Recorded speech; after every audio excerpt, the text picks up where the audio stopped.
Salamat po, Mr. Presiding Officer. So to clarify further and confirm, hindi nagbigay ng evidence of success si Vice Presidente, pero lumabas ang pera at marami ang nakatanggap ng reward. Tama Based po? on the documents po, Your Honor. Yes po. Yes, based on the documents. Now, based on your experience po, karanasan nyo bilang auditor, ano pang pinahihiwatig nito? Pwede pong pakiclarify Ano po yung pinahihiwatig na hindi nakapagbigay ng patunay ng success ng intelligence or surveillance operations, pero maraming lumabas na pera at maraming tumanggap ng reward? Ang ibig sabihin po niyan ay hindi po nag-comply yung OBP po dun sa requirements ng joint circular. Okay, so yun ang pahiwatig sa inyo bilang, sa karanasan nyo bilang isang auditor. So ngayon na wala nga yung evidence of success, matitiyak pa ba ng COA na yung pabuya ay talagang napunta dun sa mga informants? Hindi po, Your Honor. Hindi nyo mapatutayan. O sige, pumunta naman tayo dun sa gamot. No? Di umanong gamot ang ibinigay na reward.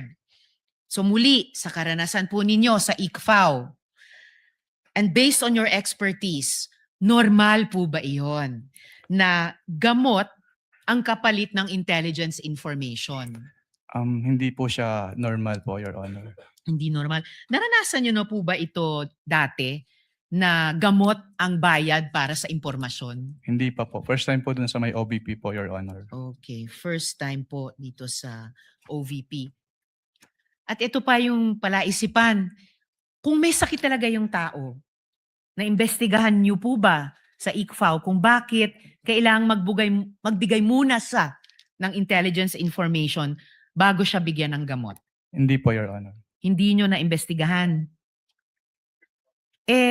So bilang auditor, ito po ba ay ifa-file sa ilalim ng pabuya o sa ilalim ng ayuda? Pwede po kasing tingnan yan. Kasi since document-based po kami, pwede po siyang tingnan as payment of rewards, pero pwede rin po siyang tingnan as provision of medicine. So pwede rin tignan as provision of medicine. So pwede rin siyang tignan na ayuda.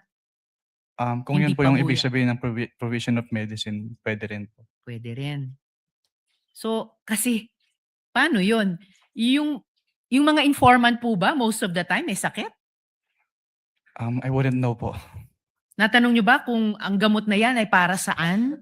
Hika ba? Alta presyon ba? Diabetes ba? Hindi po. Hindi rin.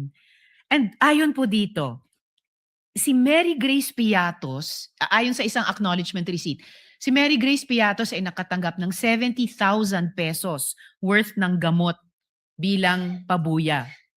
Ano po ba yung sakit niya? Hindi ko po malalaman since wala naman po dun sa document po na sinamit. Kindly wind up. Will do, Senator Mr. Judge Risa. Presiding Officer. Pero may paraan po ba ang ICFAO malaman kung ano yung sakit niya? Kasi binayaran natin ito eh. Pwede po namin tanungin, Your Honor. Pero since document-based po kami, kung ano lang po yung nasa document, yun lang po yung malalaman namin. Document-based pero pwede niyong tanungin. Yes po. Okay. Kapag may mga di normal na pangyayaring ganito. Yes po. Allowed po kami under 6.2.3.7 of the joint circular. Okay. Salamat, Mr. Witness. Salamat, Mr. Presiding Officer. Thank you, Senator Judge Mag-round Risa. 3 po ako kung meron po. Salamat. Let's try to finish the interjections of Senator Judges before we pause for lunch so that we can resume with the new witness of the prosecution after lunch. Senator Judge Rafi Tulfo is recognized. Thereafter, Senator Judge Villanueva for the availment of round 2. You may proceed, sir, when you're ready. You have 2 minutes.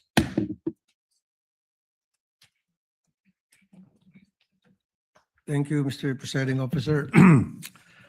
Mr. Witness, sa panahon na kung saan nakabilang ka ng ICFAO at ikaw ay mga nag-audit ng mga ahensya ng gobyerno,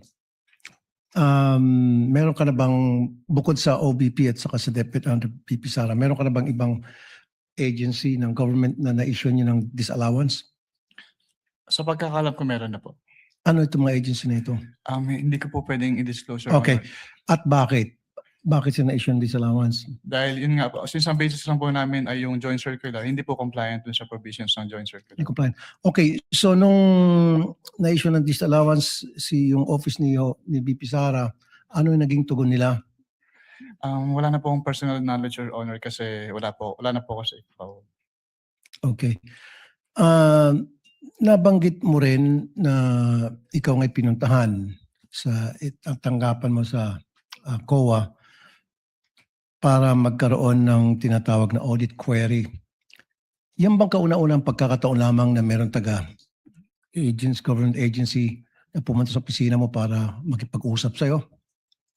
May mga agency po na nagtatanong, nagsisik po ng clarification with respect to the provisions of the joint circular. Pero yung OBP po yung first time na nag-ask po ng audit query. OBP. Yes po. Okay. Noong mga panahon na pumunta sila sa inyong tanggapan, pinanganak na ba doon si Mary Grace Piatos? Hindi pa. Meron na bang Grace Piatos noon? Hindi, wala po doon sa submissions nila po, Your Honor. Wala pa. Okay. Nung puntahan ka ng Chief of Staff ng OVP at saka yung si Attorney na nandito ngayon, nakalimutan ko yung pangalan niya. Ayoko na pangitin. POA. Were you intimidated? Wala naman pong ganun, Your Honor. Good. And yun yung isang unang pagkakataon na sabi mo kanina na may pumunta doon para makipag-usap tungkol sa audit query. Yes po. Okay. Anyway, nothing personal to sa'yo, attorney. You're a good lawyer. As a matter of fact, dati nakausap ko siyang meron programang Wanted sa radyo, may problema tungkol sa DepEd, and I call him at sumasagot naman siya. At yung mga sinasagot niya sa akin, okay naman. And for that, hanga ako sa'yo. Doon lang sa programang Wanted sa radyo na mabilis kang lapitan at natutugunan mo yung mga problema na nilalapit ko sa programa ko. Thank you. Thank you.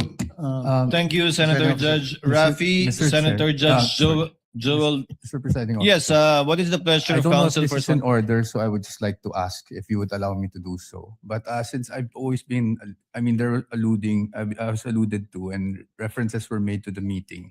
If you could just give me maybe 2 minutes to just give context to that meeting.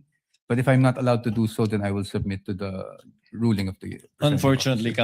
counsel, no. That's why I also prohibited them from questioning you or Yes, okay. alluding to you in relation to any question. I You will understand. have the appropriate opportunity during your presentation of evidence in chief, if you do so, if you want to explain that meeting.